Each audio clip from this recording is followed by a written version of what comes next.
चलिए जी, good afternoon all of you. और कैसे हैं आप सब? बढ़िया। अच्छा, हमने एमालगमेशन में books of new company start कर दिया था, आपको याद होगा। हमने सबसे पहले परचेज कंसिडरेशन किया था। कितने मेथड किए थे? 3 4 6 दो मेथड थे। कौन कौन से? नेट एसेट मेथड और net payment method. Net asset method में क्या किया था? Assets minus external liabilities. और क्या आ गया था? नेट एसेट्स या फिर परचेज कंसिडरेशन। हमने कहा था कि इन नेट एसेट्स को कंसिडर करते हुए हमें कुछ बातों का ध्यान रखना है। सारे एसेट्स को हमें कौन सी वैल्यूज पे लेना है? Market values.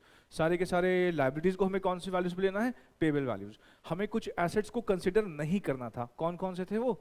बेसिकली वो कचरा था, मतलब फिक्टिशियस एसेट्स को नहीं कंसीडर करना था। Discount and issue, underwriting commission, pre expenses और लॉसेस। और हमें टैंजिबल एसेट्स तो लेने ही थे, इनटैंजिबल फिक्स एसेट्स भी लेने थे। मतलब गुडविल लेना है, पेटेंट लेना है, कॉपीराइट, ट्रेडमार्क, सॉफ्टवेयर, वेबसाइट, ये सब कंसीडर करने हैं। एक्सटर्नल लायबिलिटीज में कौन कौन सी लायबिलिटीज आती थी?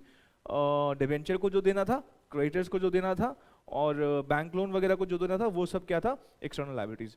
उसके बाद हमने फिर कहा था मालिकों में कौन कौन आता है? Equity share capital, preference share capital और उनके सारे reserves, general reserve, PNL, securities, उन सारे रिजर्व्स।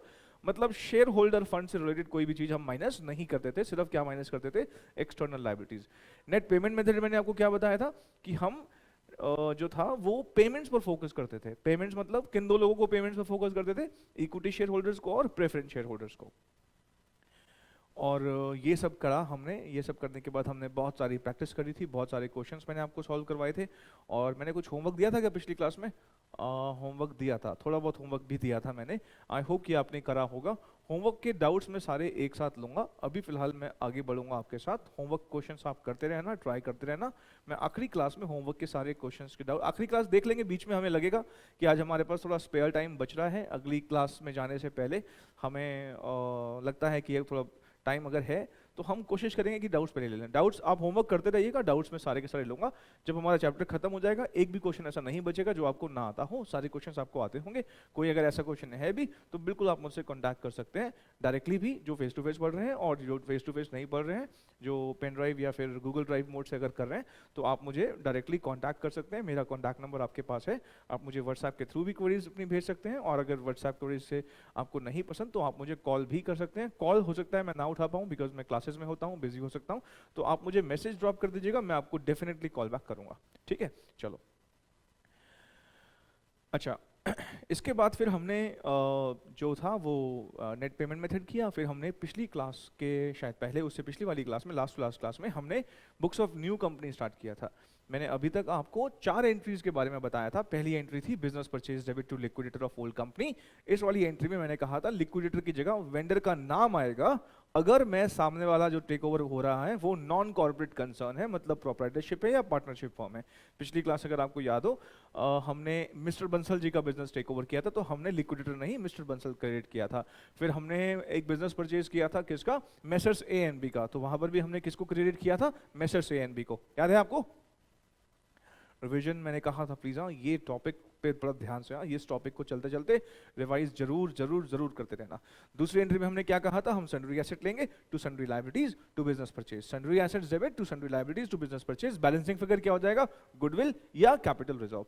थर्ड एंट्री में हम क्या करेंगे? पीसी को डिस्चार्ज कर देंगे। पीसी को डिस्चार्ज करने की एंट्री क्या होगी? Liquidator of old company debit, या वेंडर को डेबिट किया टू जो भी आपने दिया है, टू शेयर कैपिटल प्रीमियम पे अगर अपने शेयर्स इशू किए हैं तो securities premium, to debenture discount पे अगर डिबेंचर इशू किया तो डिस्काउंट इशू क्या कर देंगे? डेबिट। पिछली क्लास में जो क्वेश्चन किया था वहां पे डिबेंचर्स हमने डिस्काउंट पर इशू किए थे। 3 एंट्रीज पर हमने अच्छे से बात कर ली थी। चौथी एंट्री मैंने आपको एक और सिखाई थी। मैंने आपको कहा था ये एंट्री तभी करना जब आपको कोई कॉस्ट ऑफ एक्विजिशन कि सामने वाली कंपनी के लिक्विडेशन एक्सपेंस ऐसा कुछ अगर करने के लिए बोले, तो हमने कहा था हम goodwill account debit to bank account करेंगे। इस एंट्री पर हो सकता है आपको थोड़ी सी क्लैरिटी की और जरूरत हो। आज जो हम क्वेश्चंस करेंगे, आने वाले क्वेश्चंस में कुछ एक आध क्वेश्चन में ये पॉइंट शायद आएगा। तो जब आएगा तो मैं फिर से एक बार पूरा एक्सप्लेन कर दूंगा, ठीक है ना? जैसे ये पॉइंट फिर से आएगा, जब हमें गुडविल टू बैंक वाली एंट्री करनी पड़ेगी, तो मैं एक बार फिर से ये बात को एक्सप्लेन कर दूंगा, बिकॉज हो सकता है कि पिछली क्लास में कुछ बच्चों को ये बात थोड़ी सी समझ में कम आई हो, ठीक है ना? चलो, हम अब अपनी books of new company he continue करेंगे। आज हम अपना थोड़ा सा लेवल थोड़ा सा और धीरे धीरे बढ़ाते चले जाएंगे, ठीक है ना? क्वेश्चन नंबर 25 बुक में जो दे रखा है हम उससे शुरू कर रहे हैं। क्वेश्चन नंबर 25 आप रीड करना। क्वेश्चन नंबर 25 इसको रीड करना प्लीज। क्वेश्चन नंबर 25 को अच्छे से रीड करना। क्वेश्चन 25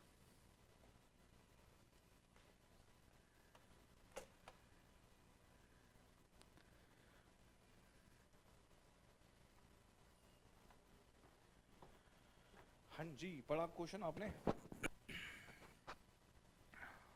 क्वेश्चन पढ़ा आपने? हाँ, टाइम पास तो नहीं कर रहे थे, पढ़ लिया ना? आइए मैं पढ़वाता हूँ, आपने तो पता नहीं क्या पढ़ा होगा, देखते हैं। पहले ये बताओ कि ये जो बैलेंस शीट में मालिक कितने हैं, मालिक कितने हैं? इस बैलेंस शीट में मालिक दो हैं, इक्विटी शेयर हैं और प्रेफरेंस शेयर है, ठीक है।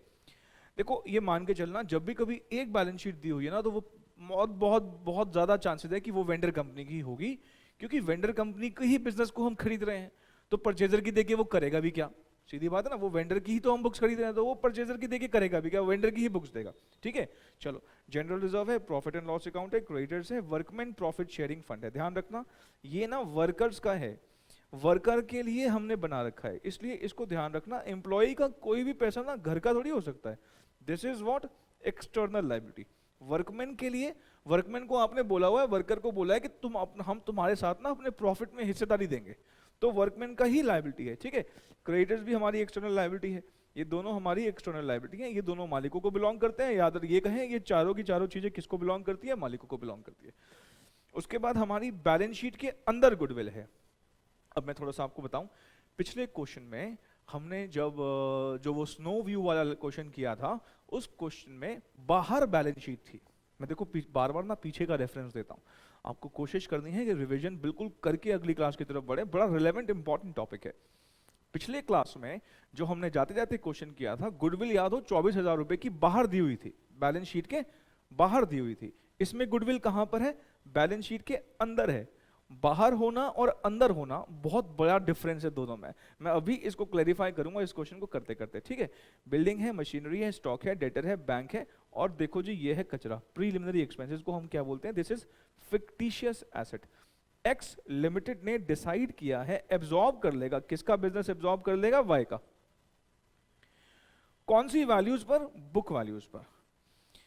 कहता है कि हम उसके बिजनेस को टेक ओवर कर देंगे बुक वैल्यूज पर, एक्सेप्ट कहता है लेकिन कुछ को छोड़ के, सारी बुक वैल्यूज पे नहीं टेक ओवर करना है, कुछ चीजें छोड़ के। बिल्डिंग को बुक वैल्यू पे नहीं, कह रहा 12 लाख की वैल्यू पे टेक ओवर करना है। हमारी किताबों में कितने की वैल्यू है? 7 लाख रुपए की। कितने में टेक ओवर करने के लिए कहता है? 12 लाख में। मशीनरी को कहता है 10 लाख पे टेक ओवर करना है, हमारी किताबों में कितने की है? 13 लाख रुपए की, ठीक है। परचेज कंसिडरेशन कहता है कुछ इस तरीके से देनी है। अब देखो, देख रहे हो कैसे आपको पागल बनाने की कोशिश की जा रही है। कहता है purchase consideration was payable as follows. भले ही ये बोल दे कि ये सब दे रहे हैं, लेकिन ध्यान रखना परचेज कंसिडरेशन हमेशा और हमेशा किसको दी जाती है? मालिकों को, ओनर्स को। और हमारे इस क्वेश्चन में ओनर्स कौन है? Equity share, preference shares. हमारे इस क्वेश्चन में ओनर्स कौन है? इक्विटी शेयर होल्डर्स हैं और प्रेफरेंस शेयर होल्डर्स हैं। इस बात का आपने बड़ा खास ध्यान देना है, ठीक है सर, बात समझ में आ रही है हमको। इसके बाद है पेमेंट ऑफ लिक्विडेशन के खर्चे 5,000 रुपए। वर्कमैन प्रॉफिट शेयरिंग फंड कहता है 10% प्रीमियम पे रिडीम करना है। ये तो बोल दिया, ठीक है, हम ठीक है हमें देने हैं लिक्विडेशन के खर्चे, देख आ गया लिक्विडेशन के खर्चे, वर्कमैन प्रॉफिट शेयरिंग फंड, ठीक है। उसके बाद कहता है हमें इक्विटी शेयर इशू करने हैं 10 रुपए वाला, fully paid at 11 per share for every preference share. कहता हर एक प्रेफरेंस शेयर के लिए हमें 10 रुपए का इक्विटी शेयर देना है, and every equity share of Y limited and a payment of 4 per equity share in cash. हमसे क्या मांगा है? Purchase consideration. फिर क्या मांगा है? Necessary ledger in the books of Y limited. पहले ये बताओ वाई कौन? बेटा वाई कौन? कौन? परचेजर की सेलर? सर वाई जो है ना, वाई जो है ना वो परचेजर है। ध्यान से देखो, परचेजर है सर। वाई जो है ना वो परचेजर नहीं, कौन है? वेंडर है। देखो प्लीज क्या बोला इसने, एक्स ने डिसाइड किया है कि वो एब्जॉर्ब कर लेगा वाई का बिजनेस, तो एक्स कौन हुआ? परचेजर, और वाई कौन हुआ? वेंडर। अच्छा हम अभी क्या सीख रहे हैं? वेंडर की बुक्स की परचेजर की बुक्स? सर अभी हम वेंडर की बुक सीख रहे हैं। इसका वेंडर की बुक्स, अरे क्या बोल रहे हो, अभी हम सर परचेजर की बुक सीख रहे हैं। वेंडर की बुक्स अभी हमने सीखना शुरू नहीं किया। मैंने आपको बताया था ना फर्स्ट क्लास में, हमें 3 चीजें सीखनी है। परचेज कंसिडरेशन कैसे कंप्यूट करते हैं वो हम ऑलमोस्ट सीख चुके हैं। दूसरा, परचेजर की बुक्स कैसे बनती है जो हम अभी सीख रहे हैं। और तीसरा, वेंडर की बुक्स कैसे बनती हैं। वेंडर की बुक्स अभी बात की कहानी है, अभी हम किसकी बात कर रहे हैं? परचेजर की बुक्स कैसे बनती हैं और परचेज कंसिडरेशन कैसे कैलकुलेट होता है। ये वेंडर की बुक्स के लिए मैं अभी इस वाले पार्ट को नहीं करवा पाऊंगा। कौन से पार्ट को?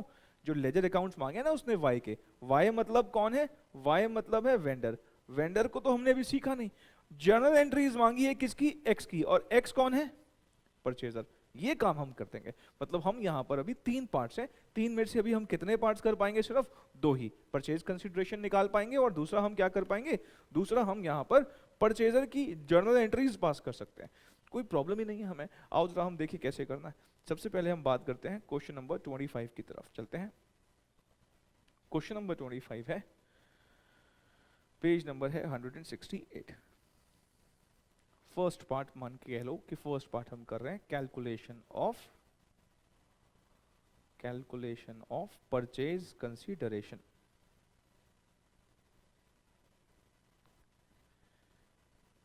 कैलकुलेशन ऑफ परचेज कंसीडरेशन, ठीक है।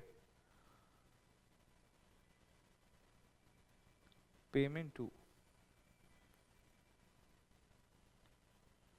प्रेफरेंस शेयर होल्डर्स,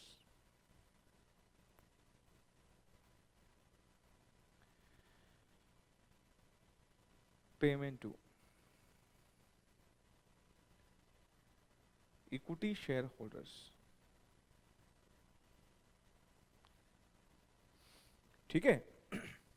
अच्छा आगे देखो, हमने प्रेफरेंस वालों को भी पता है क्या देने हैं, हमने प्रेफरेंस वालों को भी इक्विटी शेयर देना है। और हमें इक्विटी शेयर होल्डर्स को ना 2 चीजें देनी है उनको, ये तो इक्विटी शेयर देने हैं और पता है साथ में क्या देना है उनको, साथ में देना है उनको कैश। अब जरा ये बड़े ध्यान से रीड करना, बिकॉज इस क्वेश्चन में जनरली बच्चे लैंग्वेज के शिकार हो जाते हैं, बड़े ध्यान से देखना। देखो फर्स्ट पार्ट में क्या ओनर्स की पेमेंट की बात करी है, नहीं, तो ये परचेज कंसिडरेशन का पार्ट हो सकता है, नहीं हो सकता, भले ही लिख दे वो परचेज कंसिडरेशन, ये बात लिखना इंपॉर्टेंट नहीं है यहाँ पर। परचेज कंसिडरेशन मतलब हो सकता है कि कह रहा हो कि हम सारे पैसे ऐसे ऐसे दे रहे हैं, लेकिन मैं परचेज कंसिडरेशन जब बोलता हूं तो मैं सिर्फ किसको मानता हूं उसमें है, मैं सिर्फ उसमें ओनर्स का ही पेमेंट मानूंगा। मैं सिर्फ किसका पेमेंट मानूंगा, ओनली ओनर्स। अब जरा ध्यान से सोचना, issue of equity shares of ₹10 each fully paid at ₹11 per share. कहता है हम इक्विटी शेयर इशू करेंगे 11 रुपए में फॉर एवरी प्रेफरेंस शेयर। यहां तक रुक जाओ पहले, यहां तक पहले रुक जाओ। क्या मतलब है इसका, issue equity share of ₹10 each for every preference share. इससे क्या मतलब समझ में आता है, एक शेयर दे रहे हैं हर एक प्रेफरेंस शेयर के बदले, और कौन सा शेयर दे रहे हैं, इक्विटी शेयर। अच्छा आगे पढ़ो, एंड एवरी इक्विटी शेयर, मतलब कहता है issue of equity share for every preference share and every equity share. अच्छा मतलब हम इक्विटी शेयर दे रहे हैं, एक इक्विटी शेयर दे रहे हैं हर एक प्रेफरेंस शेयर के लिए और हर एक इक्विटी शेयर के लिए। मतलब 1 for 1 है, प्रेफरेंस के बदले भी और इक्विटी के बदले भी। और उसके बाद कहता है साथ में, कहता है हम ना 4 रुपए कैश में दे रहे हैं, लेकिन सिर्फ इक्विटी वालों को दे रहे हैं, 4 per equity share in cash. हम कैश तो दे रहे हैं लेकिन सिर्फ किसको दे रहे हैं, कैश सिर्फ हम इक्विटी वालों को दे रहे हैं, कैश हम प्रेफरेंस वालों को नहीं दे रहे हैं। तो आप इसकी रिकॉर्डिंग कैसे करेंगे, आइए जरा देखते हैं। सबसे पहले मुझे बताओ हमें क्या चाहिए होता है, 3 चीजें याद है, याद है 3 चीजें कौन कौन सी, कौन बताएगा पीछे, हाँ बोलो क्या क्या 3 चीजें। सर पुरानी कंपनी के शेयर्स, बहुत बढ़िया। दूसरा स्वैप रेशियो, परफेक्ट। तीसरा सर जो परचेजर है उसका प्राइस, बहुत ही बढ़िया। तो मुझे बताओ प्रेफरेंस शेयर होल्डर पुरानी कंपनी के कितने हैं, प्रेफरेंस शेयर होल्डर पुरानी कंपनी के हैं कितने, 1 लाख। स्वैप रेशियो क्या है, स्वैप रेशियो है 1 for 1। स्वैप रेशियो क्या है, 1 for 1। और मल्टीप्लाई किससे कर दूं, 11 रुपए से। मल्टीप्लाई किससे कर दें, 11 रुपए से। और ये कितना आ जाएगा, 11 लाख रुपए। पुरानी कंपनी, क्योंकि प्रेफरेंस शेयर को दे रहे हैं ना, तो पुरानी कंपनी के प्रेफरेंस शेयर। स्वैप रेशियो कितना अभी पढ़वाया, 1 for everyone। और नई कंपनी का शेयर प्राइस कितने रुपए का है, 11 रुपए का। समझ में आ रही है बात, बहुत बढ़िया सर। इसके बाद आता है इक्विटी वाले, 2.5 lakh into 1 for 1, 2.5 lakh into 1 for 1, और कितने, 11 रुपए। बताओ जी कितना आएगा, मल्टीप्लाई करके बताओ, कौन बताएगा, आप बताओगे कितना, 27 लाख 50,000, ठीक है सर, 2750, और हम दे रहे हैं 2.5 लाख इंटू 4, कितना हो जाएगा ये? 10 लाख। टोटल बताओ पीसी कितना?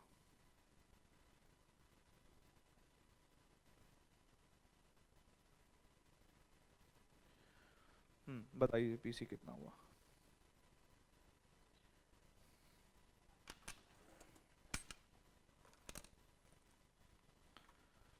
रुको भाई रुको, मेरा पेन ना वीक चल रहा है थोड़ा सा, नया पेन निकाल लेता हूँ, एक मिनट रुक जाओ। हाँ, टोटल बताओ, जब तक करो टोटल करो, कितना बता रहे हो? हाँ, 48, 50,000, ठीक है।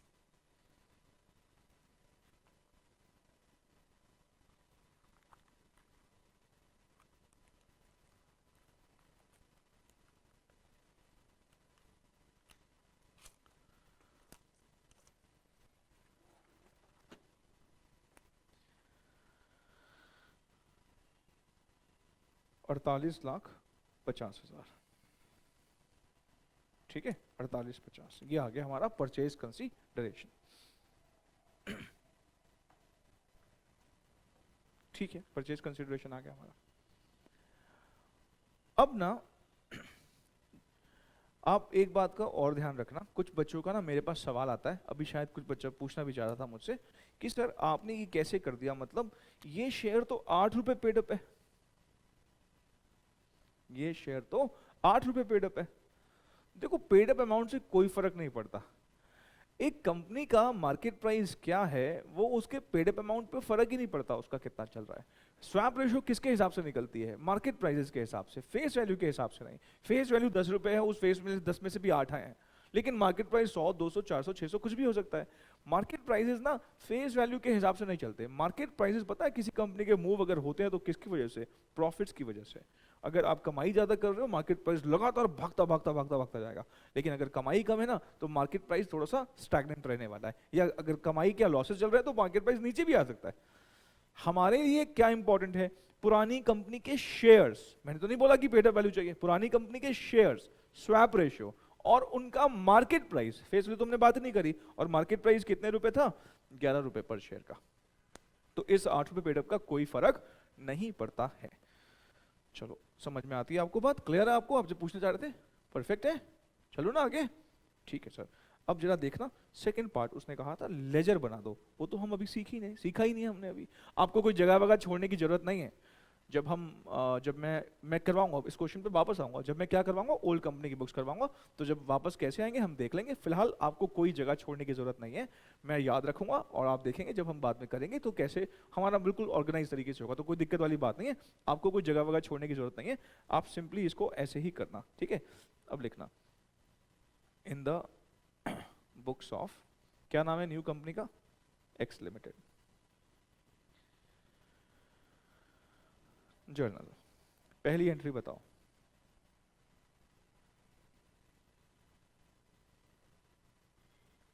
Business purchase debit 2,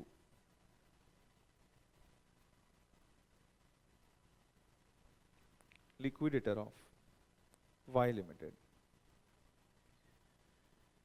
being business purchased.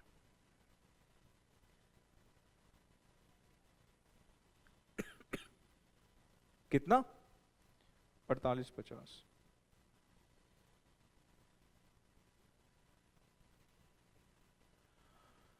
Phone देख रहे हो आप? हेलो, फोन बैग में डालो, क्लास चल रही है यार, आके बैठ के फोन देख रहे हो, बैग में डालो फोन को। फोन फोन ये प्लीज, फोन क्लास चल रही है भाई, फोन बैग में डालो, बिल्कुल बैग में डाल दो, स्विच ऑफ चलो स्विच ऑफ नहीं तो साइलेंट मोड पे रख के बैग में ऐसे वाले पॉकेट में डालना जहां बाहर ना निकल सके। बताओ यार, वो फोन फोन देख रहे हैं यार, सामने बैठ के पीछे बैठ के देख रहे हैं, पीछे वालों को नहीं छोड़ता मैं, आगे वाले तो सच में यार, हाँ जिगरा है बंदे में, आगे बैठ के फोन देख रहे हैं। आपको पता नहीं है मैं कितना स्ट्रिक्ट टीचर हूँ, बताऊँ मैं? बच्चे बाहर गाना गाते हैं मेरी स्ट्रिक्टनेस का, वो हंस रहे हैं ऊपर से। चलो आगे बढ़े भाई, इसके बाद हम चलेंगे सेकेंड एंट्री की तरफ। अब सेकेंड एंट्री करते वक्त मुझे थोड़ा सा आपको बातें सिखानी है। सेकेंड एंट्री मैं 2 बार पास करूंगा, 2 बार पास करूंगा, और दोनों में से कौन सी प्रेफर करनी है फिर मैं बताऊंगा, ठीक है? 2 बार पास करूंगा। आप अभी क्या करना, एक बात जरा ध्यान से सोचना, गुडविल जो है ना इस बार बैलेंस शीट के अंदर है। बैलेंस शीट के अंदर होने से गुडविल का क्या असर पड़ता है मैं अभी क्लैरिफाई करता हूं आपको। फिलहाल के लिए हम क्या कर रहे हैं, हम सबसे पहले क्या करते थे याद करो, सारे एसेट्स लेके आते थे, कौन सी वैल्यूज पर, फेयर वैल्यूज पर। सारे एसेट किस पर लेके आते थे, फेयर या मार्केट वैल्यूज पर। गुडविल की कोई मार्केट वैल्यू दी हुई है क्या उसने? नहीं सर, गुडविल की तो कोई मार्केट वैल्यू तो नहीं दी हुई, 8 लाख। बिल्डिंग की कोई मार्केट वैल्यू दी हुई है क्या उसने? सर बिल्डिंग की मार्केट वैल्यू उसने दी हुई है। कितने की मार्केट वैल्यू है बिल्डिंग की? 12 लाख। बिल्डिंग के बाद है प्लांट एंड मशीनरी। क्या प्लांट एंड मशीनरी की कोई मार्केट वैल्यू दे रखी है क्या उसने? प्लांट एंड मशीनरी की मार्केट वैल्यू है 10 लाख रुपए। उसके बाद स्टॉक, क्या स्टॉक की कोई मार्केट वैल्यू है क्या?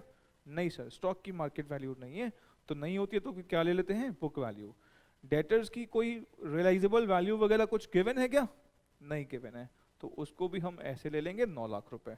डेटर्स के बाद हमारा क्या आएगा, बैंक बैलेंस, और बैंक बैलेंस हमारा कितने रुपए का है, 6,60,000 रुपए का। ये सब हमने लिख दिया। कचरा हम लेते नहीं, प्रीलिमिनरी एक्सपेंसेस सॉर्ट ऑफ कचरा वो हम लेके नहीं आते। और अगर लॉजिक भी लगाओ तो उसका बुक वैल्यू कितना है, उसका बुक वैल्यू कितना है 40, लेकिन मार्केट वैल्यू क्या है, उसके लिए उसको मार्केट वैल्यू बताने की जरूरत नहीं है। क्यों नहीं बताने की जरूरत, कचरे का मार्केट वैल्यू 0 ही होता है। हम कहीं नहीं देखते कि हमारे यहाँ पर नुकसान, घाटे, प्रीलिमिनरी एक्सपेंसेस, डिस्काउंट बेचे जाते हैं। भाई मशीनरी बेची जाती है, प्लांट बेचा जाता है, लेकिन घाटे थोड़ी बेचे जाते हैं, ठीक है? अच्छा, एक लाइन छोड़ेंगे हम, एक लाइन छोड़ेंगे, क्योंकि गुडविल और आ सकती है। सर अभी ये गुडविल लिखी तो सही, भाई ये वाली गुडविल ध्यान रखना बुक्स में लिखी हुई है, बाहर अगर लिखी होगी तो पक्का फिर बैलेंसिंग फिगर नहीं आएगा, लेकिन बैलेंस शीट के अंदर गुडविल है। मैं अभी बहुत अच्छे से क्लैरिफाई करूंगा। फिलहाल अभी आप एक लाइन छोड़ दीजिए, कितना आएगा ये 2 के बाद हम क्या लिखें, एक्सटर्नल लाइबिलिटीज। कितने की एक्सटर्नल लाइबिलिटीज है, क्रेडिटर्स की। क्रेडिटर्स की एक्सटर्नल लाइबिलिटी कितने की है, 4 लाख रुपए। उसके बाद यहां पे लिखा हुआ है workman profit sharing fund, employees का पैसा, वर्कमैन प्रॉफिट शेयरिंग फंड। इसके लिए उसने बताया है कि हमें ना 10% प्रीमियम पे करना है इसका पेमेंट। 3 लाख का 10% कितना होता है, एक्स्ट्रा 30,000, तो ये कितना हो जाएगा, 330। जो ये लिक्विडेशन के खर्चे दे रखे हैं ना, ये मैंने आपको बताया था ना, अभी तो डील हुई है 2 कंपनीज के बीच में, डील के टाइम पर ये एंट्री हो जाती है। लिक्विडेशन के खर्चे आगे पता लगते हैं कि कितने हुए हैं, क्योंकि वो खर्चे इस वाली स्टेज तक नहीं पता होते, जिसे मैं एक्विजिशन के खर्चे बोलता हूँ, लिक्विडेशन के खर्चे बोलता हूँ, वाइंडिंग अप के खर्चे बोलता हूँ। ऐसे खर्चों के लिए हम बाद में एक एंट्री पास करते हैं, क्या, goodwill account debit to bank account. वो जब एंट्री आएगी तो मैं एक बार उसका लॉजिक फिर से आपको क्लियर करूंगा, ठीक है? फिलहाल के लिए उसको हम अभी यहाँ नहीं लिख रहे हैं। इसके बाद हम यहाँ पे क्या लिखते थे, to business purchase. Business purchase मैंने बताया था इन सारे के सारे नेट एसेट्स को ही तो रिप्रेजेंट कर रहा होता है। तो जब ये नेट एसेट आ जाएंगे तो बिजनेस परचेज का क्या काम, बिजनेस परचेज हमेशा किससे क्रेडिट होता है, फेस वैल्यू से। और फेस वैल्यू कितने रुपए है, 48,50,000 रुपए। आई होप कि आपको समझ में आ रही है बात। मुझे जरा बताओ, क्या कोई गुडविल गुडविल निकल के आ रहा है या कोई सीआर निकल के आ रहा है, देख के बताना जरा। आ रहा है सर, गुडविल ही आ रहा है। हाँ जी, कितना गुडविल आ रहा है, कितना गुडविल आ रहा है, कौन बता रहा है, आप बता रहे हो? हाँ, कितना गुडविल है, हाँ 320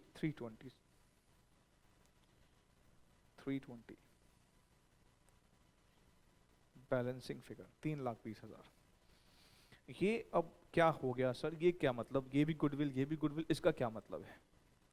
देखो अब पेन छोड़ दो 2 मिनट के लिए, मैं आपको कुछ क्लैरिफाई करूंगा बातें।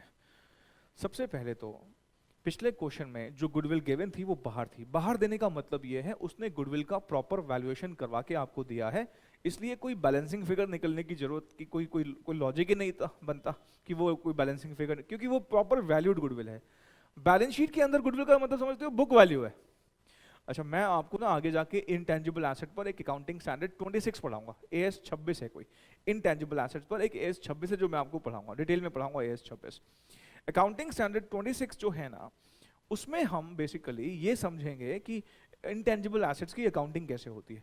तो मैं आपको वहां पे एक बात बताऊंगा कि सेल्फ जनरेटेड गुडविल कभी भी बैलेंस शीट में नहीं आती। इसका क्या मतलब है? सेल्फ जनरेटेड गुडविल मतलब, मान लो मेरा बिजनेस है तो मैं अपने बिजनेस की गुडविल अपनी बैलेंस शीट में नहीं शो कर सकता।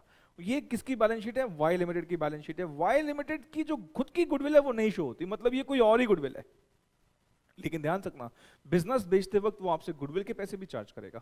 ये वाली गुडविल हो सकता है इसने पहले कहीं से आई हो, लेकिन बिजनेस चार्ज करते वक्त वो अपने भी गुडविल के पैसे चार्ज करेगा। तो आपको ये ध्यान रखना है कि बैलेंस शीट के अंदर को अगर कोई फिगर है गुडविल की, वो ट्रस्टेबल नहीं है, वो रिलायबल नहीं है, क्योंकि वो गुडविल ना उसकी खुद की तो है नहीं, ये तो कोई और ही गुडविल है। जिस कंपनी को आप खरीद रहे हो ये उसकी खुद की गुडविल नहीं है, क्योंकि एएस 26 के हिसाब से उसकी खुद की गुडविल वो अपनी बैलेंस शीट में शो ही नहीं कर सकता।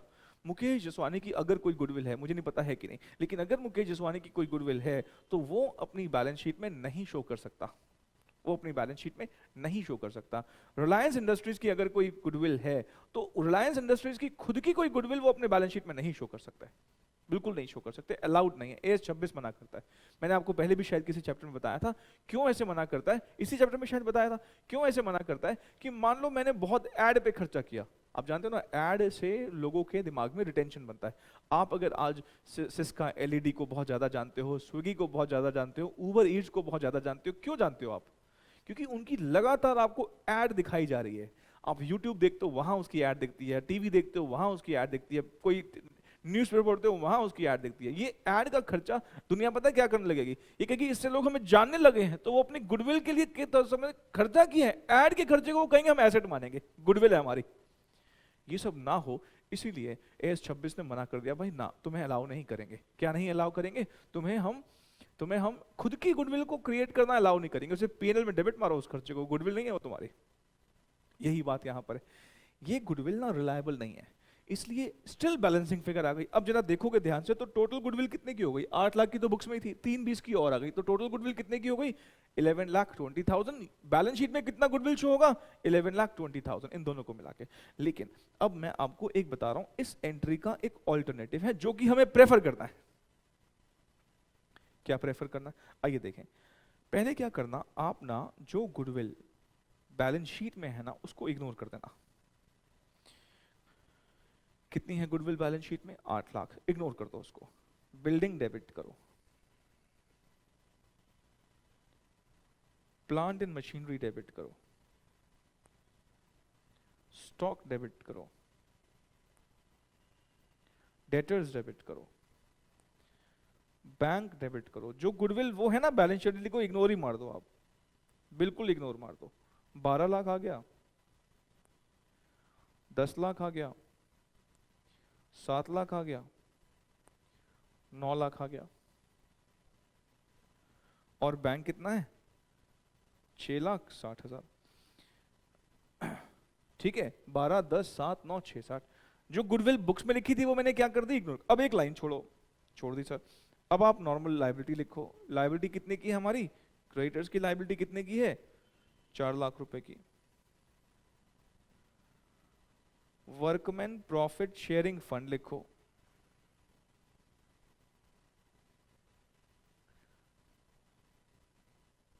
कितने रुपए का है? 3,30,000 रुपए का। टू बिजनेस परचेज लिखो, 48,50,000। ठीक है, अब ना अब निकालो गुडविल कितने की आएगी? बताओ भाई, देखो पे जादू देखो अब आप बताना कितने की गुडविल आएगी? कितने की बता रहे हो? नहीं नहीं, 10 लाख की थोड़ी आएगी, सही से बताओ, ऐसे थोड़ी। कैलकुलेटर का बिल नहीं पे किया क्या? जल्दी बताओ कितना बोल रहे हो? 1080? क्या हो गया भाई क्लास को आज? हाँ, ये कैलकुलेटर को ना घर जाके ना गर्म पानी में उबाल देना, सही आंसर तब देगा ये। बताओ 1080 कहां से आएगा? नहीं, 1080 भी गलत है। मैं कहा ऊपर कितना था? 8 और 3 20 कितना था? 11 20 ना। 11 20 ही आना चाहिए बैलेंसिंग में, आ ही नहीं सकता कुछ और। 11 20 ही आ रहा है। 11 20 देख लो भाई और 11 20 आ रहा है। 11 20 सारे कह रहे 11 20। ताने मारने के बाद 11 20 आया तो क्या आया? 11 20 11 20 मतलब क्या है इस सेकंड वाले मेथड का? सेकंड वाले मेथड का मतलब है अगर कोई गुडविल दी भी हुई है, मैं अगर उसको इग्नोर कर देता हूं ना, तो जो बैलेंसिंग फिगर आती है ना, जो बैलेंसिंग फिगर आती है वो ऑटोमेटिकली उस वाली गुडविल को इंक्लूड करके आती है। मैं कह सकता हूं कि इस 11-20 के अंदर 8 लाख वो भी हैं जो बुक्स में हैं और 3-20 वो ऊपर वाले जो बैलेंसिंग फिगर आया था, मतलब। और वैसे भी गुडविल तो हम एक ही लिखेंगे ना बैलेंस शीट में, ऐसा थोड़ी कि गुडविल 1 गुडविल 2, अरे ऐसा थोड़ी होता है, गुडविल तो 11-20 ही आनी थी।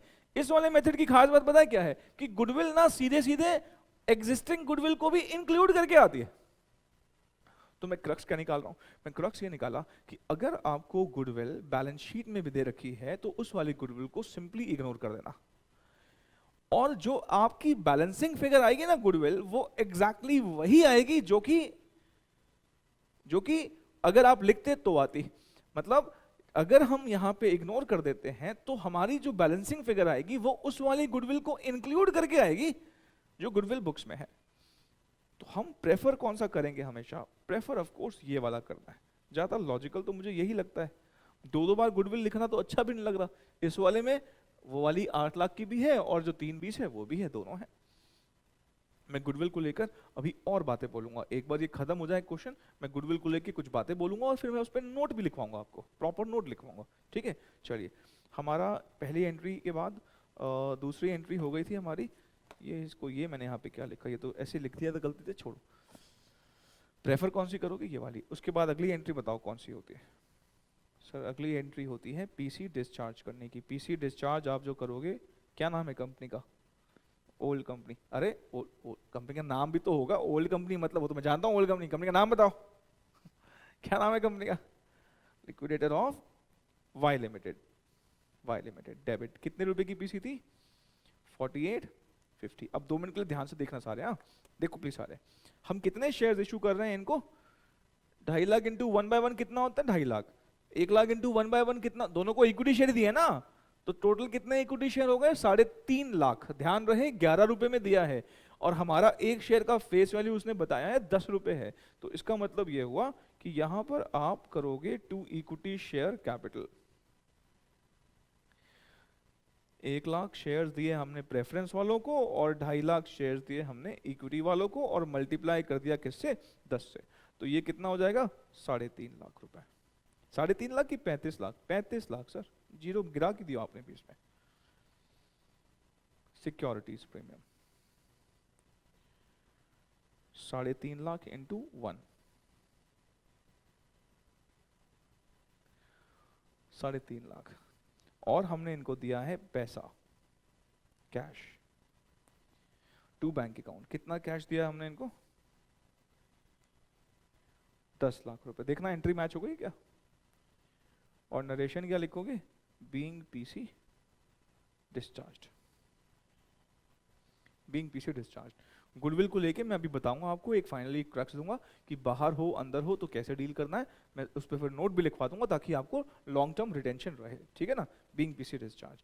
चलो इसके बाद जरा बताओ हमें क्या करना चाहिए। हमारी कितनी एंट्रीज हो चुकी हैं? आपको नंबर देना है तो नंबर दे दो। ये हमारी पहली एंट्री थी, ये हमारी दूसरी एंट्री थी। दोनों में से हम कौन सी पहले प्रेफर करेंगे? ये वाली की ये वाली? ये वाली प्रेफर करेंगे। उसके बाद ये हमारी थर्ड एंट्री है।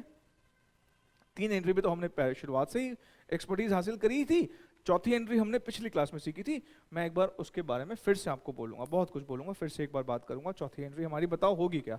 कितने के खर्चे आपने पे किए हैं? बोलो जी, कितने के खर्चे पे किए?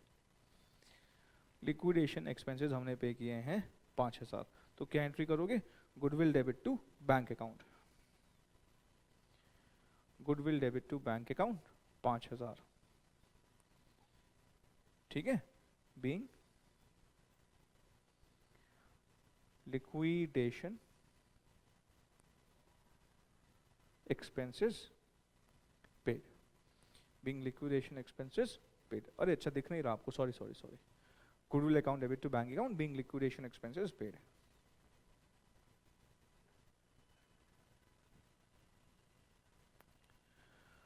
Entry number 5।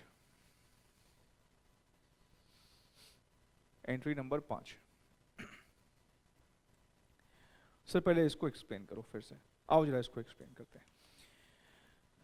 देखो मैंने आपको बताया था, जब भी कोई एमालगमेशन की डील होनी होती है, एमालगमेशन की डील कोई 2-4 दिन में नहीं पूरी हो जाती। एमालगमेशन की डील को पूरा होने में ना वक्त लगता है। वक्त लगने का मेन कारण क्या होता है, बहुत सारे ना अप्रूवल्स लेने पड़ते हैं। जैसे कि मैंने आपको बताया था, बहुत सारे रेगुलेटरी अप्रूवल्स लेने पड़ते हैं। सेबी का अप्रूवल लेना पड़ सकता है, आरबीआई का अप्रूवल लेना पड़ सकता है, और कंपटीशन काउंसिल ऑफ इंडिया का अप्रूवल लेना पड़ सकता है। उसके अलावा हमने कहा था कि अगर कोई फॉरेन एफडीआई इन्वॉल्व है तो हो सकता है कि जो फॉरेन इन्वेस्टमेंट जो प्रमोशन बोर्ड है उसका प्रपोजल, उसका भी हमें अप्रूवल लेना पड़ सकता है। हो सकता है कि सेंट्रल गवर्नमेंट का अप्रूवल लेना पड़ जाए। बहुत सारे अप्रूवल्स की नीड होती है, और ये अप्रूवल्स ऐसे तो होंगे नहीं, गवर्नमेंट मशीनरी है, टाइम तो लगेगा लगेगा। तो मैंने आपको कहा था डील होने के बाद भी कम से कम 12, 15, 18 महीने लग जाते हैं। और दो ऑर्गेनाइजेशंस को मिलना है, सोचो एक नॉर्थ की कंपनी एक साउथ की कंपनी को टेक ओवर करिए, कल्चर बिल्कुल डिफरेंट है, एब्सोल्युटली डिफरेंट कल्चर है। जो साउथ में जो लोग हैं और जो नॉर्थ में लोग हैं, कल्चर में कितना ज्यादा फर्क है, बहुत ज्यादा फर्क है कल्चर में। तो वो कल्चर का भी इंटीग्रेशन, बहुत सारे पॉइंट्स इन्वॉल्व रहते हैं, बहुत सारी चीजें इन्वॉल्व रहती हैं, टाइम लगता है भाई अमेलगमेशन होने में। अब प्रॉब्लम क्या है, ये वाली एंट्री हम लगभग शुरुआत में ही कर देते हैं, लेकिन कुछ खर्चे मैंने आपको बताया था हमें बाद वाली स्टेज में पता लग पाता है कि ये खर्चे हुए हैं, लेकिन उसका अग्रीमेंट पहले से कर लेते हैं।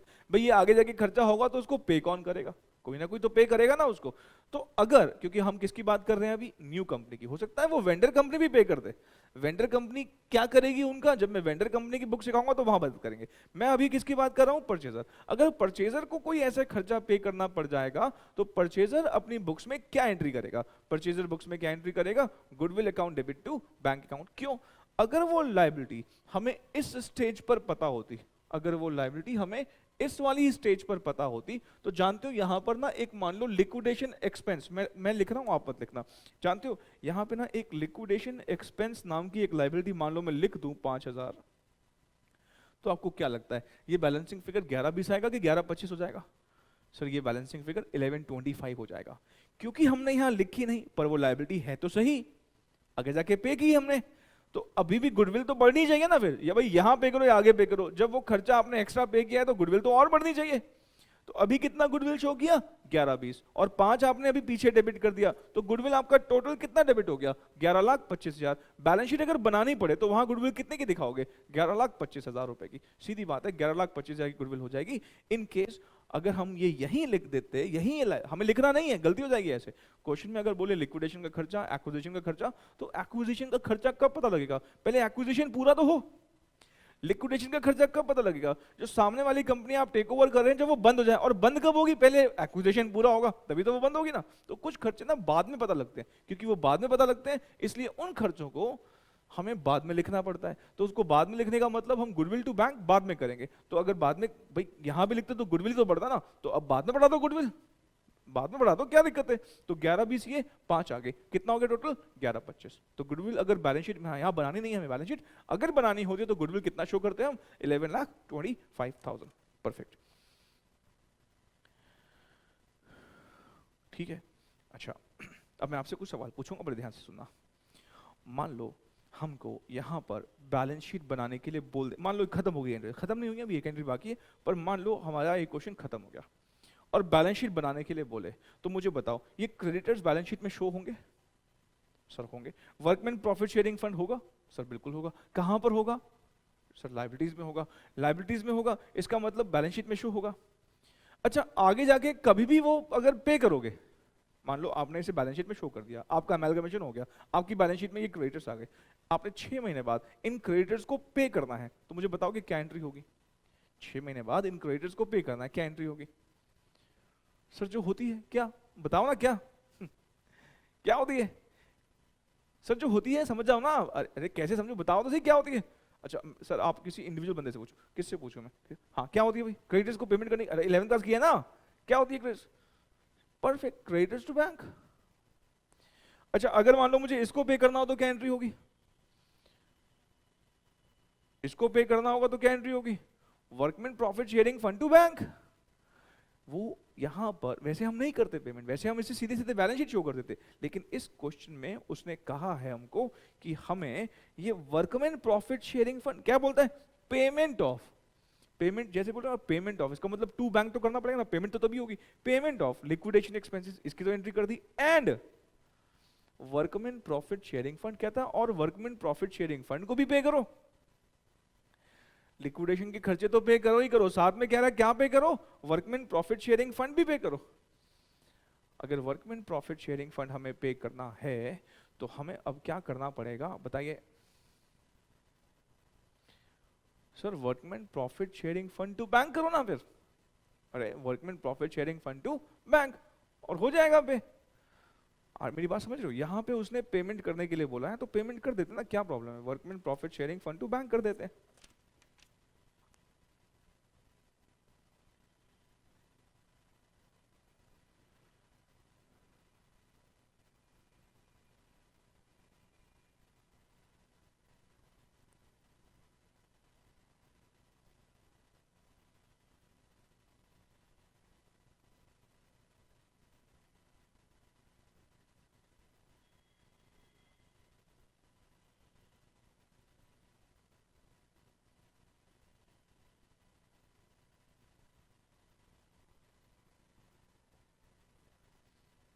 कितने की लाइबिलिटी बनाई है आपने?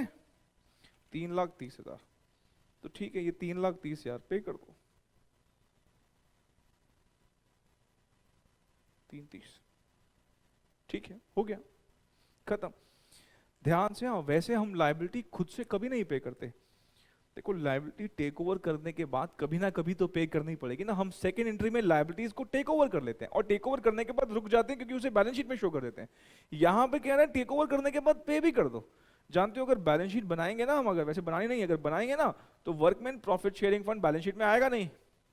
क्यों नहीं आएगा बैलेंस शीट में? वर्कमैन प्रॉफिट शेयरिंग फंड पे हो गया ना सर, पे हो गया ना, तो कहां से आएगा बैलेंस शीट में? समझ रहे हो मेरी बात? ठीक है सर, बिल्कुल डन, खत्म। ये हमारा पॉइंट हो गया, वर्कमैन प्रॉफिट शेयरिंग फंड हमने पे कर दिया और बात हो जाती है यहाँ पर खत्म।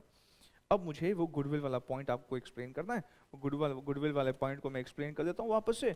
अब देखो ध्यान से मेरी बात को सुनना, गुडविल को लेके मैं क्या बोल रहा हूँ। गुडविल जो है ना, जो भी गुडविल हमारी है, वो दो चीजें हैं, ध्यान रखना। या तो वो बैलेंस शीट के अंदर हो या बैलेंस शीट के बाहर हो।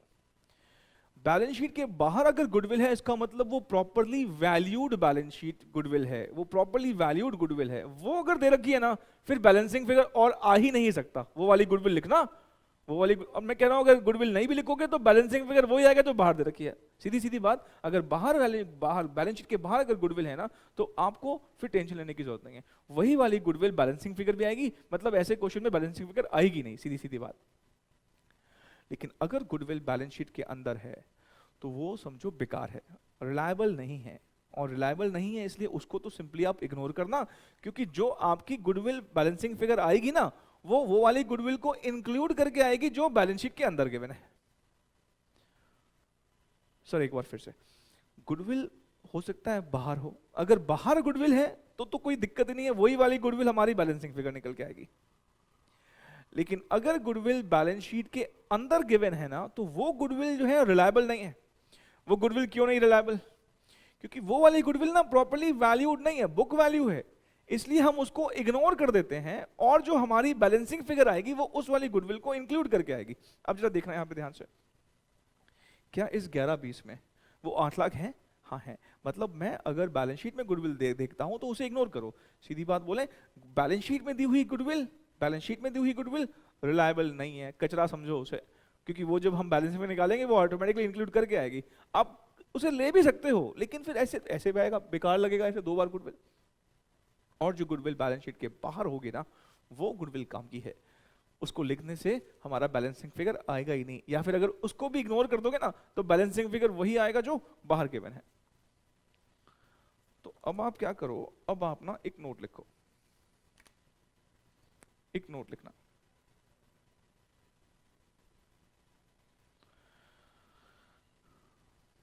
लिखना goodwill amount, goodwill amount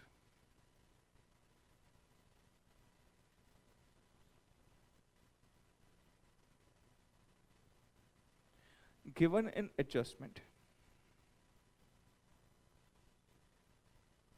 can be used In entry number 2, goodwill amount given in adjustment can be used in entry number 2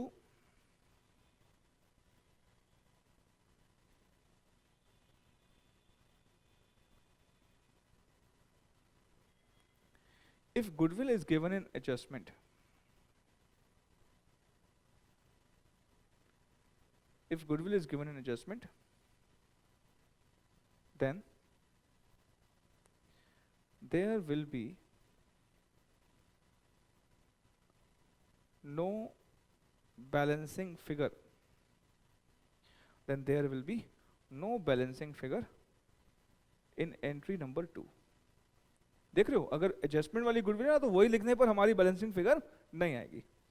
लिखो एक पॉइंट और लिखो. Goodwill given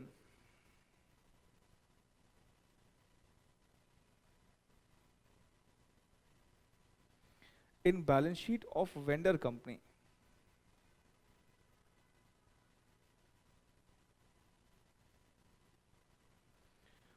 goodwill given in balance sheet of vendor company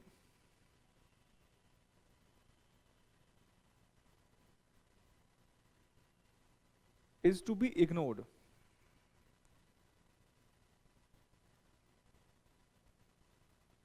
while passing second entry. Goodwill given in balance sheet of vendor company is to be ignored while passing second entry.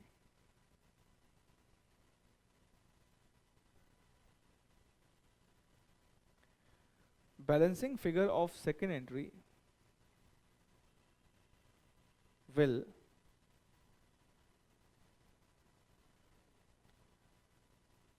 automatically consider the effect of goodwill given in balance sheet. ठीक है, जो मैंने बात अभी बोली ना वही बात है, बस थोड़ा सा मैंने इसको लिखवा दिया ताकि बाद में आपको दिक्कत ना आए. इसको नोट कर लो फिर मैं बात करता हूँ. ठीक है, इसको नोट कर लो, एक मिनट दे रहा हूँ, नोट कर लो.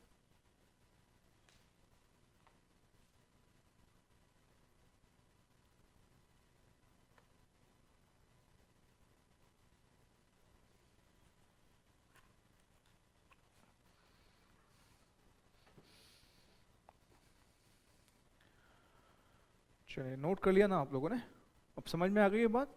तो फाइनल बोलता हूँ, गुडविल बैलेंस शीट के बाहर है, इंपॉर्टेंट है, उसको लिख दो आराम से, कोई दिक्कत नहीं है. गुडविल बैलेंस शीट के अंदर है, रिलायबल नहीं है, क्योंकि वो वैल्यूड नहीं है ना, बुक वैल्यू है ना. बाहर वैल्यू मतलब वैल्यूएशन कर रखी है, अंदर वैल्यू मतलब बुक वैल्यू है. बुक वैल्यू अगर है तो रिलायबल नहीं हो सकती, वो अलग आ सकती है. तो इसलिए उसको इग्नोर करके जो आपकी आएगी ना वो ऑटोमेटिकली उसको इंक्लूड करके आएगी, तो उसको इग्नोर ही मार देना. जो भी गुडविल दे रखी हो ना बैलेंस शीट में उसको इग्नोर ही मार देना, उसको इंक्लूड करके ही आएगी वो वाली. ठीक है, चलो ठीक है सर, समझ में आ गया, हम बात आ गई, आगे बढ़ते हैं सर. अब आगे हम जो बढ़ेंगे ना, अब हमें थोड़ा सा चीज़ों को समझना है, और मैं अगला क्वेश्चन जो करवाऊंगा उसमें कुछ एक नया पॉइंट हम लेंगे, और फिर उस नए पॉइंट को समझाने के लिए मैं फिर कई सारे केसेस कराऊंगा. ठीक है, तो अगला क्वेश्चन जो हम करने जा रहे हैं वो है कौन सा कराऊं? 26 नंबर ही करते हैं, चलो 26 ही करते हैं. क्वेश्चन नंबर 26 ही पढ़ते हैं. ये क्या लिखा है उसमें? Balance sheet of X limited as on 31 March 1995.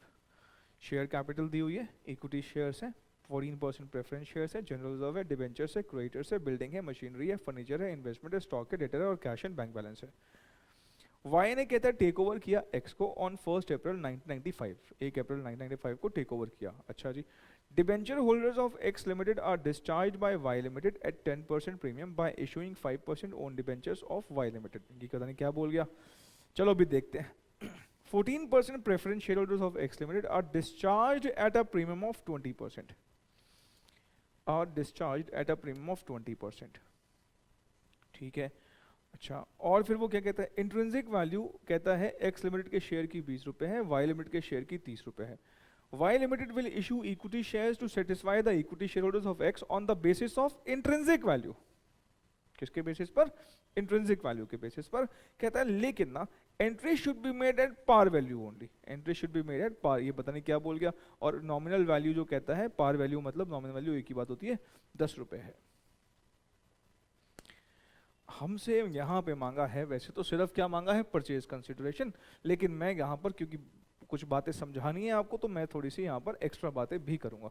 आइए जरा हम बात कर लेते हैं। पहले ये बताइए इस क्वेश्चन नंबर 26 है ना, इस क्वेश्चन नंबर 26 में कौन वेंडर है और कौन परचेजर है। सर वाई लिमिटेड ने टेक ओवर किया है, इसका मतलब ये तो कौन हो जाएगा, परचेजर, और ये कौन हो जाएगा, वेंडर। और एक बात मैंने कहा था दिमाग में रखना हमेशा, बैलेंस शीट हमेशा किसकी दी होती है, वेंडर की दे रखी होती है। बैलेंस शीट किसकी है यहाँ पर, एक्स लिमिटेड की, तो वेंडर वही होगा, चांसेस यही हैं। लेकिन ये line important, balance sheet important नहीं है, उससे ज्यादा इंपॉर्टेंट क्या है, लाइन वो पढ़ना कि किसने किसको टेक ओवर किया है। हमारा पहला काम होता है परचेज कंसिडरेशन निकाल देना। आइए निकालते हैं।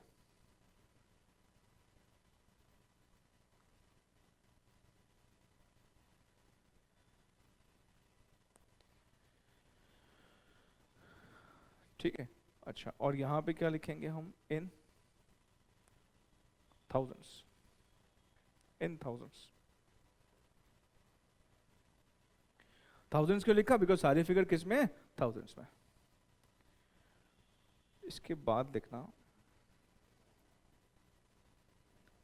Payment to preference shareholders, payment to preference shareholders. क्या दे रहे हैं हम प्रेफरेंस शेयर होल्डर्स को, कहता है 20% ना ज्यादा देना है। अच्छा, और हम दे क्या रहे हैं उनको, कहता है कि पहली बात इनको डिस्चार्ज करना है 20% ज्यादा पर, 2500 लिखा हुआ है, 20% ज्यादा। हम क्या दे रहे हैं उनको, अपनी कंपनी के 15% प्रेफरेंस शेयर दे रहे हैं। मतलब पहली बात तो ये कि हम अपनी कंपनी के क्या दे रहे हैं उनको, 15% ना प्रेफरेंस शेयर देना है। 2500 के प्रेफरेंस शेयर 1000 में लिखे हुए हैं, इस 2500 में 20% ज्यादा दे रहे हैं। 2500 का 20% ज्यादा कितना हो जाएगा ये बताइए, करो जी टोटल करो, मल्टीप्लाई करके बताओ और प्लस करके फिर टोटल कर दो, उसमें कितना आएगा ये, 2500 का 20% होता है 500, 3000 आ रहा है। हाँ जी सर 3000 आ रहा है, ठीक है। उसके बाद लिखो payment to equity shareholders, payment to equity shareholders. अच्छा, इसके लिए क्या करोगे आप, इक्विटी शेयर्स लिखोगे, और इक्विटी शेयर्स के लिए क्या यहाँ पे क्या देना है, 3 चीजें इंपॉर्टेंट। पुरानी कंपनी के शेयर्स बताओ कितने हैं, पुरानी कंपनी के इक्विटी शेयर्स हैं 7500 लिखा हुआ है, 10 से डिवाइड कर दोगे तो कितना हो जाएगा, 750। ये 750 कैसे आया भाई बताओ। सर ये 7500 है, 10 से डिवाइड कर देंगे तो कितना आ जाएगा, 10 से डिवाइड करने पे आएगा 750। फिर चाहिए होता है हमें स्वैप रेशियो।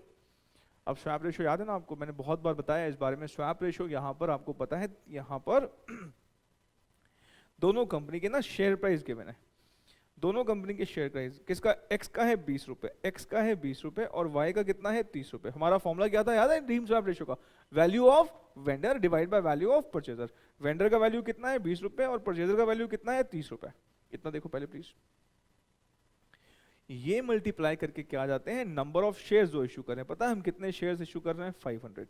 आप जरा चेक करो, हमें देखना होता है ये डेसिमल में तो नहीं आ रहा, याद है। अगर ये डेसिमल में आ रहा तो हमें क्या करना पड़ता है, फ्रैक्शनल पोर्शन कैसे सेटल करना पड़ता है, कैश में। ये डेसिमल में नहीं आ रहा, 500 शेयर्स हैं। अब जरा ध्यान से आगे सुनेगा फर्दर मेरी बात। हम वैसे यहाँ पर मल्टीप्लाई पता है कर देते, किससे मल्टीप्लाई कर देते, 30 रुपए से। 30 रुपए क्या मतलब, नई कंपनी, परचेजर का प्राइस, क्योंकि परचेजर ही तो दे रहा ना ये शेयर्स, हम मल्टीप्लाई कर देते इससे। लेकिन ना यहां नहीं करेंगे। सर यहां क्यों नहीं करेंगे, यहां क्यों नहीं करेंगे, क्योंकि उसने लिखा है, देखो यहां पे क्या लिखा है, however the entry should be made at par value only, the entry should be made at par value only. ध्यान से फिर से पढ़ते हैं, कहता है कि Y limited will issue equity shares. अच्छा, वाई लिमिटेड इक्विटी शेयर्स देगा, ठीक है, टू सेटिस्फाई द इक्विटी। कहता है इक्विटी वालों को इक्विटी शेयर्स देंगे, हाँ हम इक्विटी वालों को इक्विटी शेयर्स ही दे रहे हैं। कैसे, on the basis of intrinsic value. कहता है इक्विटी वालों को ना इक्विटी शेयर्स देने हैं on the basis of intrinsic value. आप मुझे बताओ ये 500 शेयर आपने किसके बेसिस पे निकाले, डीम्ड स्वैप रेशियो, और डीम्ड स्वैप रेशियो किसके बेसिस पर होती है, on the basis of intrinsic value. इसका मतलब ये 500 शेयर हमने निकाले हैं, किसके बेसिस पे निकाले हैं? इंट्रिंसिक वैल्यू के बेसिस। तो शेयर तो इंट्रिंसिक वैल्यू के बेसिस पे ही निकालना है भाई, अगर थोड़ा सोचो ध्यान से, शेयर्स तो इंट्रिंसिक वैल्यू के बेसिस पे ही निकालने हैं, लेकिन उसने बोला है एंट्री ना करनी है, पता है कैसे? However the entry should be made at par value.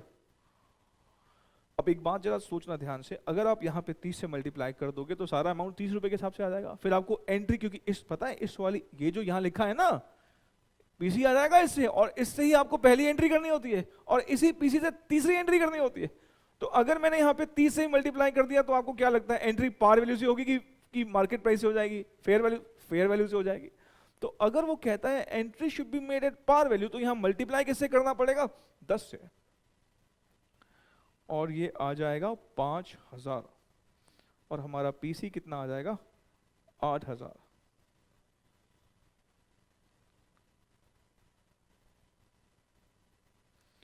देखो भाई समझो पहले इस बात को, मैं नहीं जानता कि आपको कितना समझ में आया, बट बात तो यही है।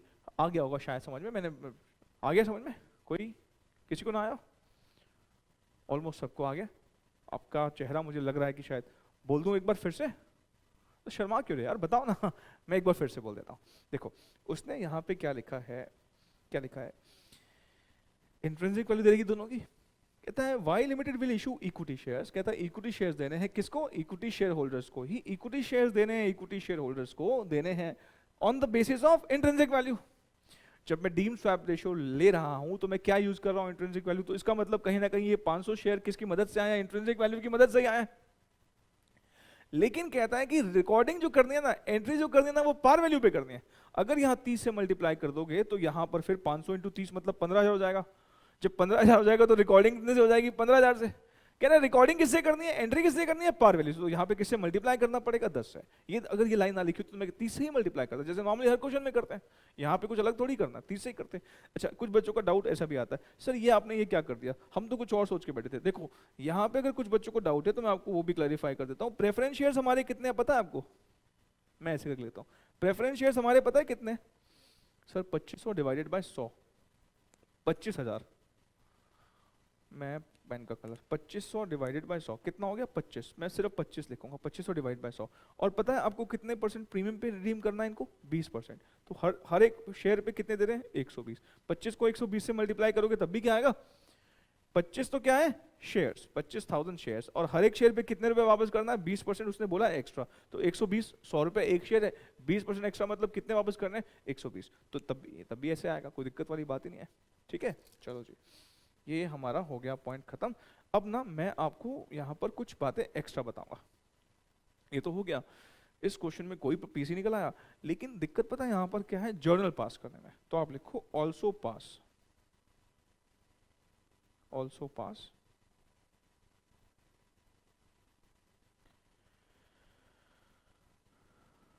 journal entries in the books of, also pass journal entries in the books of, किसकी बुक्स में पास करोगे भाई?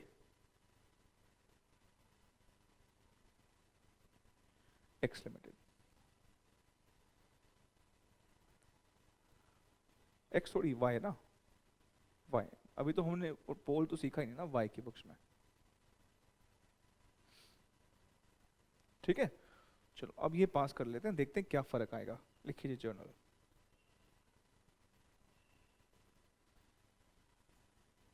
पहली एंट्री बिजनेस परचेज डेबिट,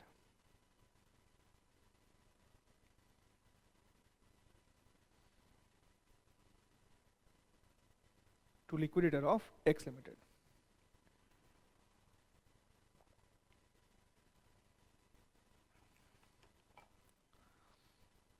और पहली एंट्री किससे होती है? पीसी से। Being PC due, being PC due या बीइंग बिजनेस परचेज, कुछ भी लिख सकते हो, एक ही बात है।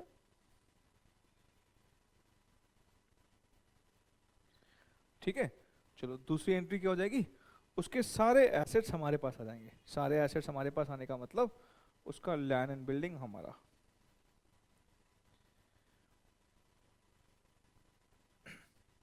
उसका प्लांट एंड मशीनरी हमारा,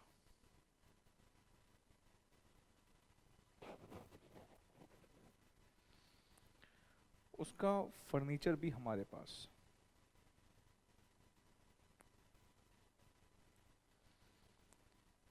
इन्वेस्टमेंट्स हमारे पास,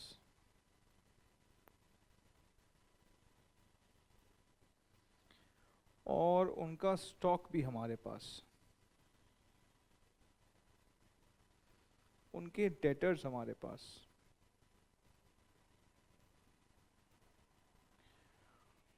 उनका कैश एंड बैंक हमारे पास। ऐसे कुछ होगा ना? यहां तक क्लियर है? अच्छा, एक लाइन छोड़ेंगे कहीं गुडविल ना आ जाए, ठीक है ना?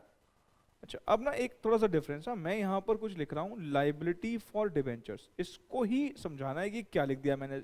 आपके दिमाग में आ रहा होगा सर ये क्या लिख दिया आपने, इसी को ना एक्सप्लेन करना है। अभी समझ में आता है तो ठीक, समझ में तो कैसे आएगा? अभी समझो कि मैंने कहा कि फिगर लिख लो बस, मैं इसको अभी बहुत बढ़िया से एक्सप्लेन करूंगा, इसके ऊपर 4 5 6 केसेस कराऊंगा तो आपकी बात अच्छे से समझ में आ जाएगी। तो अभी मैं फिलहाल आपको अमाउंट लिखवा देता हूँ, इसके बारे में बात करता हूँ। वो कह रहा है कि डिवेंचर होल्डर को ना 10% ज्यादा देना है, 4000 प्लस 4000 का 10%, कितना हो जाएगा? 4400। अभी बस आप ये बात समझो, यहाँ लिखा हुआ ना इसने कि डिबेंचर होल्डर्स को हमें डिस्चार्ज करना है 10% प्रीमियम पर। इस लाइन को मैं बहुत बढ़िया से समझाऊंगा ये क्या मतलब है इसका, मैं इस पे भी केसेस कराऊंगा, आपको क्लियर हो जाएगा। फिलहाल के लिए अभी आप समझो कि 4400 आ गया। 2 मिनट थोड़ा मुझे टाइम दो, मैं जरूर इस पे बात करता हूँ, अभी रुको बात करता हूँ। और हमारे पास क्या लायबिलिटी है? Sundry creditors. सन्ड्री क्रेडिटर्स कितने के हैं हमारे? सन्ड्री क्रेडिटर्स हैं 2000 के। और कोई लायबिलिटी है क्या हमारे पास? बस सर, और तो कोई नहीं है। और यहाँ पे फिर हम क्या लिख देते हैं? To business purchase. और बिजनेस परचेज कितना लिखोगे आप? 8000। अब चेक करके बताओ बैलेंसिंग फिगर किस साइड आ रही है। अब ऐसा करते हैं, एक बार ना बोल याद है लॉजिक से जैसे किया था वो करते हैं। मुझे बताओगे ये सारे एसेट्स कितने के लिए? सारे एसेट्स कितने के लिए? कितने बता रहे हो? 17250, परफेक्ट। लायबिलिटीज कितने के लिए आपने? 6400। तो आपने नेट एसेट्स कितने के टेक ओवर किए हैं? जरा बताओगे, इनका डिफरेंस बताओगे कितना है? आपने नेट एसेट्स कितने के टेक ओवर किए? कितना कह रहे हो? 10,850। और आपने पीसी कितना दिया? अरे आपने परचेज कंसिडरेशन सिर्फ 8000 दिया है बस। और आपके पास सामान कितने का आ गया? सामान आपके पास 10,850 का आ गया। दिए कितने रुपए? 8000। आ कितना गया? 10,850। कम देके ज्यादा मिल जाए तो फायदा कि नुकसान? फायदा, बहुत फायदा। कितना फायदा हो गया आपका? 2,850। अच्छा वैसे मैंने कहा ना ये सबको तो मारो गोली, हमें तो सीधा बात करना है। यहां बैलेंसिंग फिगर गुडविल, इधर बैलेंसिंग फिगर कैपिटल रिजर्व। तो बैलेंसिंग फिगर यहीं पे आ रही होगी, देखना जरा। हाँ सर यहीं पे आ रही है। ये रहा बैलेंसिंग फिगर, कितना आएगा ये बताओ? 2,850। मेरे को बताना रह गया है बस ये क्या लिखा सर आपने, इसको बताना रह गया। मैंने कहा इस पे तो मैं अभी अलग से पीएचडी करने वाले हैं, हम बड़े सारे केसेस करेंगे। आप अभी इतना नोट कर लो पहले।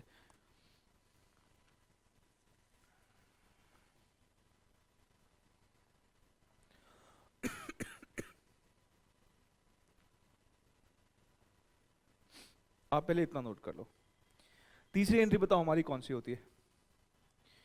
तीसरी एंट्री हमारी होती है सर पीसी डिस्चार्ज करने की। आइए पीसी डिस्चार्ज करें।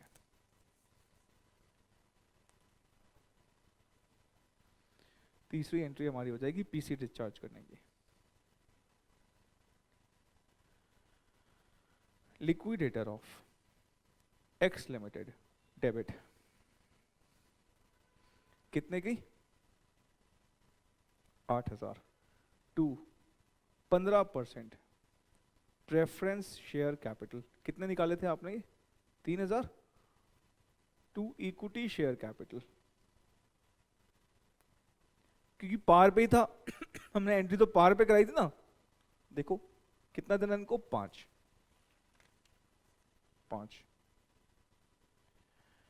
आप में से किसी बच्चे को ये तो नहीं लग रहा कि सर ये जो प्रेफरेंस शेयर्स हैं इसके साथ सिक्योरिटीज प्रीमियम लिखना चाहिए? कितने बच्चों को लग रहा है? बिल्कुल सर लग रहा है, क्यों ना लगे? सबको नहीं लग रहा लेकिन लगना चाहिए। यही बताने के लिए तो मैं केसेस कराऊंगा अभी। Liability for debentures debit to 5% debentures. Sir ये तो मुझे समझ नहीं आई, ये तो एंट्री समझ नहीं आई। अरे तभी तो केसेस करेंगे बेटा, रुको तो सही, अभी करते हैं ना cases. Being debentures issued, being debentures issued, ये दोनों में आपको एक, अगर मान लो ये थोड़ी बहुत समझ में भी आई होगी तो आपको लग रहा होगा कि सर यहाँ पे सिक्योरिटीज प्रीमियम जो है वो क्यों नहीं आपने क्रेडिट किया। इसी बात को समझाने के लिए देखो ना, मुझे अगर सही में इन सारे सवालों से बचना होता तो मैं क्यों आपको लिखवाता, मैं खुद क्यों स्यापे में पढ़ता। पीसी तो निकालने के लिए बोला था उसने, मैंने जानबूझ के कहा कि ना जर्नल में लिखो। मेरा इंटेंशन नियत सही है ना, आपको मैं सही में समझाना चाहता हूं, तभी तो लिखा ना ये बात। मैं अब इसीलिए इस डिबेंचर वाले पॉइंट पर अब मैं कुछ केसेस कराऊंगा कि सर ये क्या मतलब लायबिलिटी फॉर परचेसेस। और जब मैं ये समझाऊंगा तो इससे बिल्कुल कनेक्टेड है ये प्रेफरेंस शेयर वाला पॉइंट भी, इसमें भी आपको समझ में आ जाएगा कि क्यों नहीं सिक्योरिटीज पे हम क्रेडिट किया। तो मैं अब अगले कुछ शायद आधा घंटा करीब मैं सिर्फ डिबेंचर से रिलेटेड बात करूंगा, शायद उससे भी ज्यादा वक्त हमें लग जाएगा। तो आप इसको एक बार नोट कर लीजिए, फिर हम एक साथ पूरे के पूरे डिबेंचर के पॉइंट को डिस्कस करते हैं। नोट करो प्लीज इसे, हाँ नोट करो।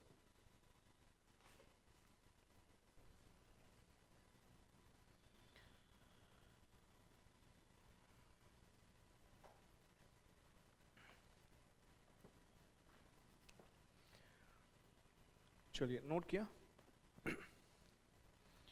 चलिए नोट आपने कर लिया होगा, अच्छे से नोट कर लिया होगा।